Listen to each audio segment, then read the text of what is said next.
Hello, hello, and welcome back to Organic Gardening for Beginners. You may or may not have noticed that I was actually out last week as I was getting ready for my big garden fair and catching up on a bunch of stuff around here. So if you noticed, my apologies, and if you didn't notice, then welcome back. Today we are doing a listener request, which is all about gardening in the shade and how to make it work for you. And I thought this was actually great timing for this sort of a request because I know so many of us are putting in our gardens right now, myself included, and not everybody has the picture perfect, full sun, maybe some light afternoon shade type of garden. You might be dealing with a lot more shade than you would like, or more shade than has been conducive to growing a good garden in the past. So there are some pros and cons to shade, some things that you can try to work with and others where you just have to accept it. And so that's what we are going to dig into today. So my first recommendation with your shade is to figure out what kind of shade you have. And by that, I mean wet shade versus dry shade. And so think of underneath a tree where there's maybe dry, pine needles underneath it, or against the side of a building where it's gravel or just dry dirt. That's what I'm talking about by dry shade, where it's not soupy, it's not wet, nothing like that. It's just plain old dry dirt. Whereas if you have something like a shady spot next to your hose spigot that leaks that you've been meaning to fix and you just haven't yet, or a shady spot that gets a lot of rain from the side of a building that doesn't have a gutter on it, that's what I mean by wet shade. And the reason that I bring that up is because I think we hear a lot about, is it full shade, part shade, dappled, afternoon shade, morning shade, and those are all well and good to know those things too, but in my experience, wet versus dry makes a really big difference as well. And I've gardened in both of those sorts of environments in, little spots in my garden. And I wouldn't put something like a cosmos in a wet, shady area. That's like the worst place you could put a cosmos.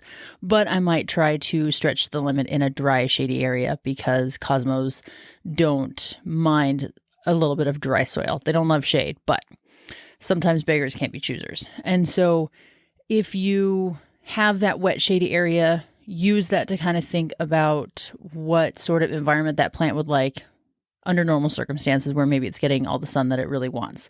Is it something that requires more water? Is it something that might be susceptible to more of a powdery mildew or white mildew?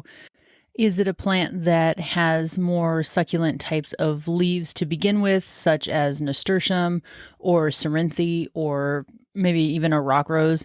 Something like that where the wetness of that soil can be conducive to the growth habit, even if the shade is not. And then obviously on the flip side, if you've got a dry shade, then think about what you can plant that is compatible with that, such as the cosmos that I mentioned, or maybe grasses or other things that don't need quite so much moisture unless you're able to correct that dry soil and make it, give it regular watering.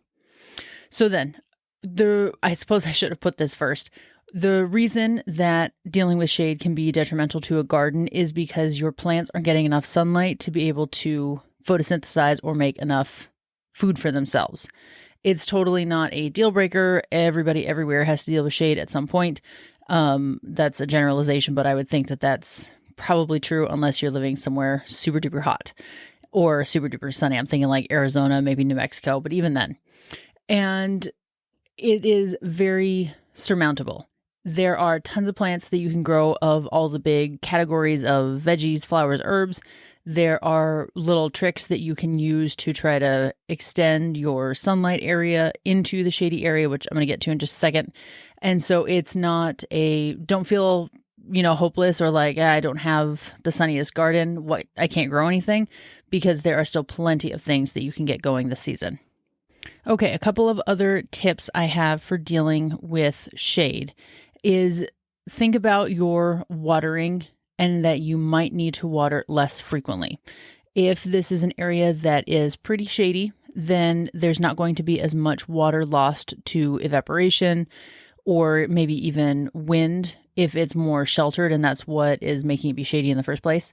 And so if you are just, a every other day waterer or something like that in your normal garden, then for this shadier area, I would encourage you to be a little bit more hands-on and actually get down there to the soil and see, does it actually need any water? Because you might be able to go more days between waterings simply because of the environment of your shady area. Likewise, with weeds, I would encourage you to keep a closer eye on weeds than you might otherwise, because there is less sunlight in that area. The last thing you want is for your weeds to be competing with your desirable plants, whether that's a veggie or an herb or a flower, to kind of crowd out the weaker plants and take the sunlight or the exposure to the sunlight, and, spread out their canopy over your lettuce that you're trying to grow because they got there faster. So I would highly, highly encourage you to mulch in this instance, where it's just going to help ensure that those weeds never really get a foothold, and what area there is to send out leaves, put out that canopy, be able to photosynthesize, that space is filled with your plants rather than the weed plants that you're not really going to get a harvest out of. You might also think about using layering in your plants to try to get as much of that sunlight exposure as possible. So think of what you can plant that's somewhat taller, maybe towards the back of the bed, or again, if you're up against a house, and this holds true whether you're in wet shade or dry shade. If you have, say your house is behind your building, a front bed that gets half a day of shade because of the overhang of your house, or there's a tall tree in your yard and you're building against the back of that or the trunk of that, or even a fence. A fence can cast shade as well. Put your tall stuff in the back and then layer your way down shorter towards the front. And that way you can kind of build these stories of your taller plants, your medium-sized plants, and your shorter plants and or ground covers, so that they kind of occupy their level of sunlight.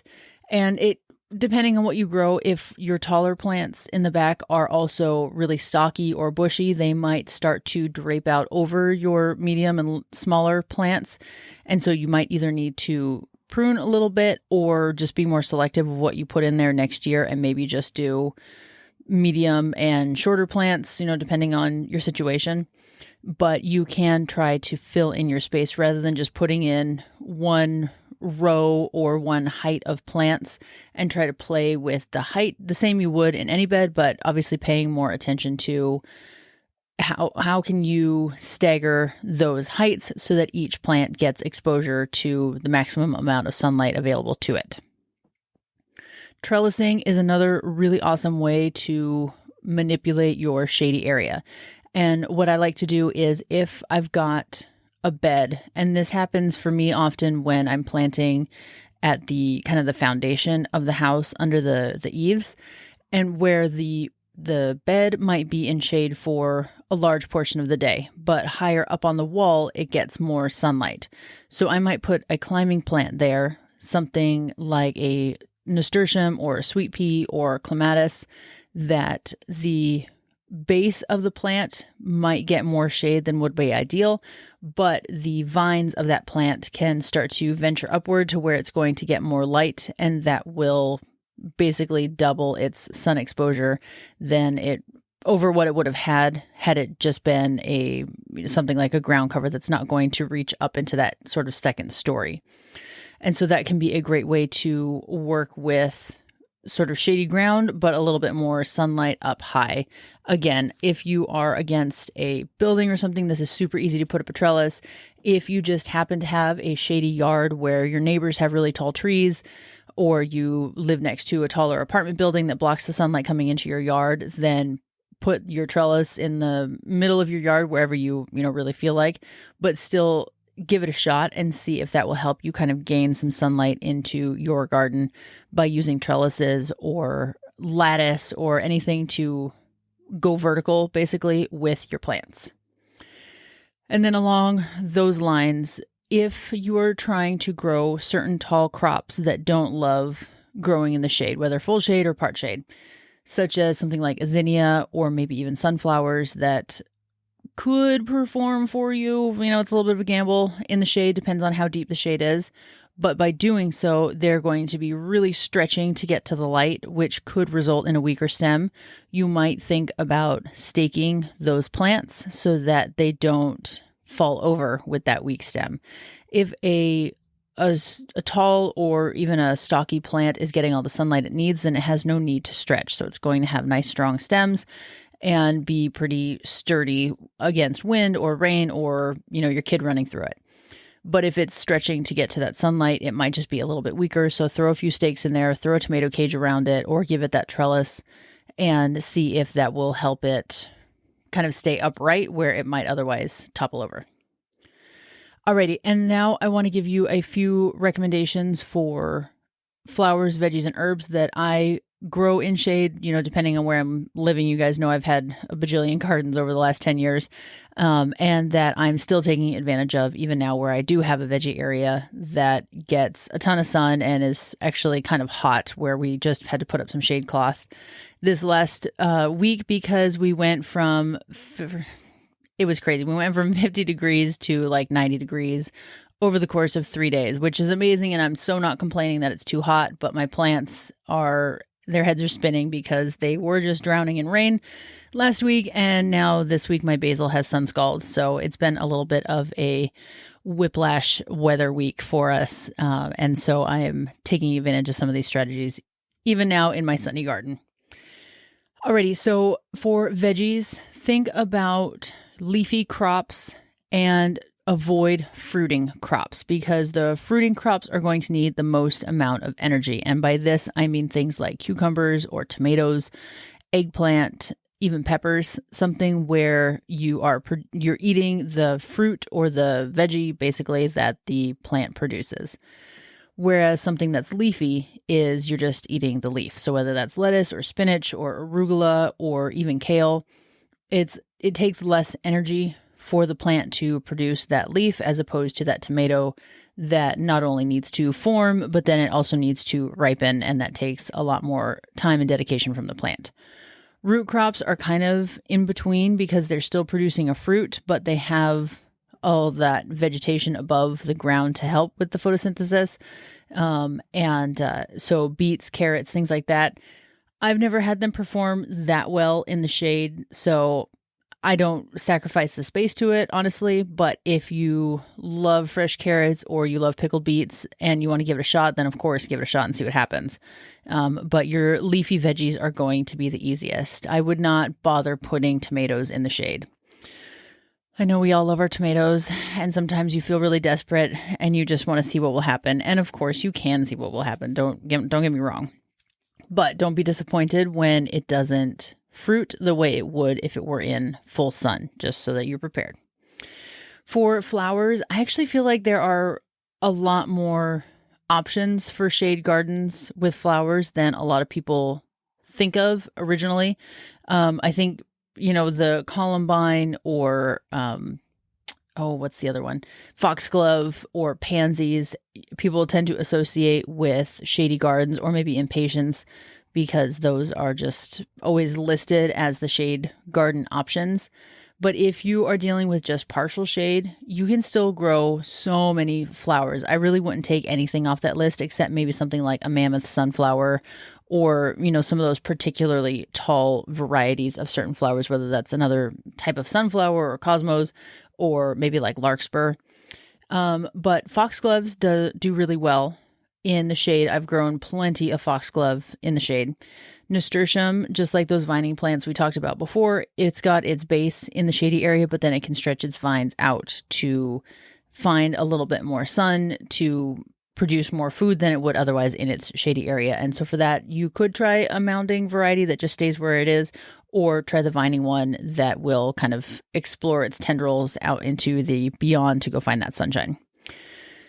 Calendula and marigold, related, well, not related, but in name, somewhat related flowers, pot marigold and marigold, I find to grow very well in the shade, whether that's a deeper shade or just, a couple hours of afternoon shade.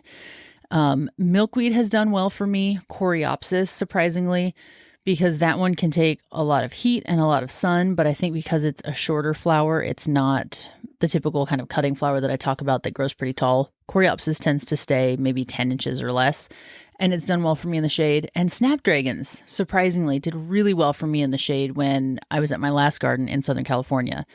And it didn't affect the height at all of the stems, and I got some really nice bouquets out of it. So throw snapdragon on your list. And then any other flower, really, I mean, you could try zinnia. They love full sun, of course, but maybe try a dwarf variety or something like a Persian carpet that really tops out at about 12, 15 inches anyways. It's not one of those 3 to 5 feet zinnia varieties. And just kind of see what happens. I think there's a lot more wiggle room with flowers than you realize.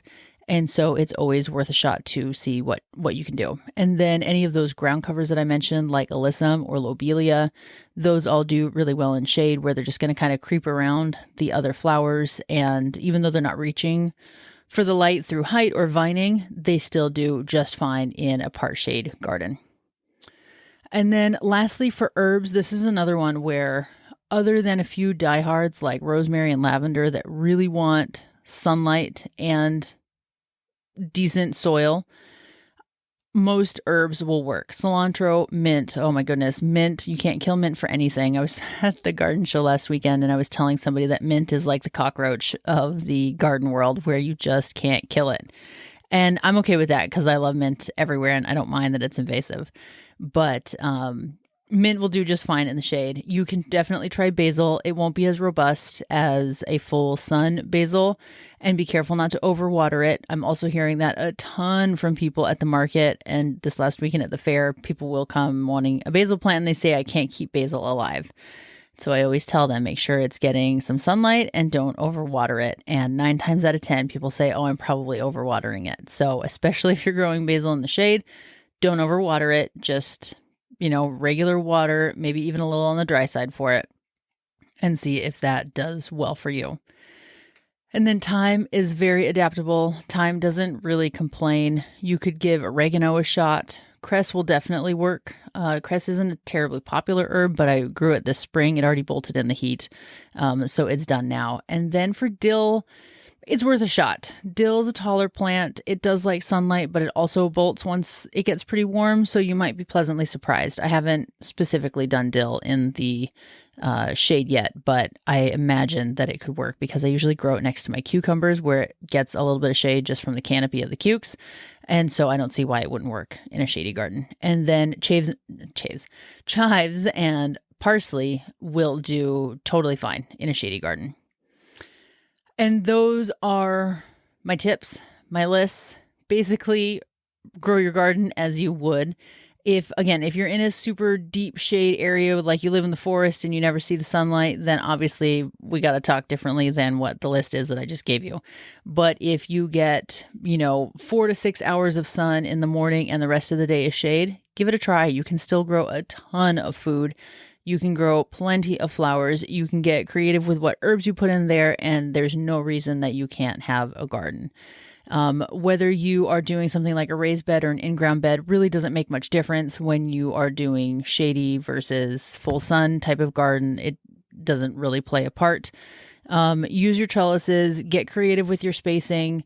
Oh, that was one thing I was going to say. If you're growing in a dry shade area, and you are also limited on space, I would feel comfortable with telling you to tighten up your spacing just a little bit on your plants so that you can pack in more, because they are not going to be as robust or bushy as a full sun plant might be.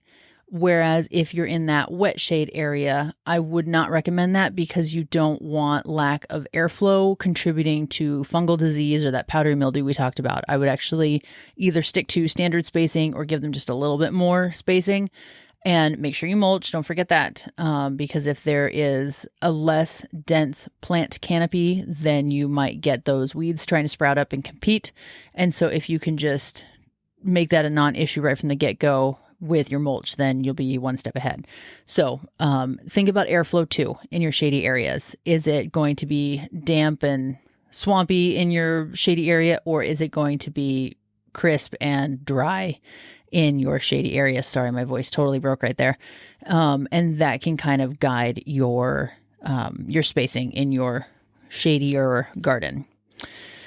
Okay, that's it. I will be back next week, and I hope you guys are loving this spring weather, no matter where you're at. Hopefully the weather has turned for you. I would be very surprised if we get a hard frost anymore this year, so hopefully the frost is gone. And I shouldn't admit this, but I forgot to write down when my last frost was. I'm going to look back at my pictures because I know I took pictures of the frost so that I can put it in my notebook, and then I'll have a much more accurate number of days of our growing season up here. So, all right, have fun out in the garden, and I'll talk to you next week. Bye.